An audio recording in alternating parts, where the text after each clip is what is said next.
நண்பா காலை வணக்கம். ஒயரிங் ஆரம்பிச்சிட்டோம். இது ஃபஸ்ட் ஃப்ளோரு. முதல்ல வந்து சர்க்யூட்டு ஒயர் தள்ளுறோம். AC point, main circuit, AC point இதெல்லாம் நாங்கள் தள்ளிட்டு வரோம் ஒவ்வொன்றா. பாருங்கள்.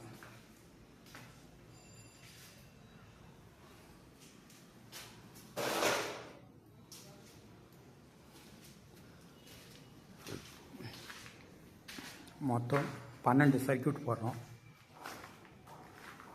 இது ஒரு பெட்ரூமு, இதுக்கு ஒரு ஏசி பாயிண்ட்டு, இதுக்கும் ஏசி பாயிண்ட்டு தள்ளி வச்சுருக்கணும். இப்போ தான் சர்க்யூட் போடுறோம். போட்டு முடிச்சுட்டு சொல்கிறோம். வைமா போட்டு முடிச்சுட்டு அப்புறமா மற்ற வீடியோ போடுறோம். இன்னும் கொஞ்சம் ஒயரிங் பண்ணிட்டு நான் போடுறேங்க.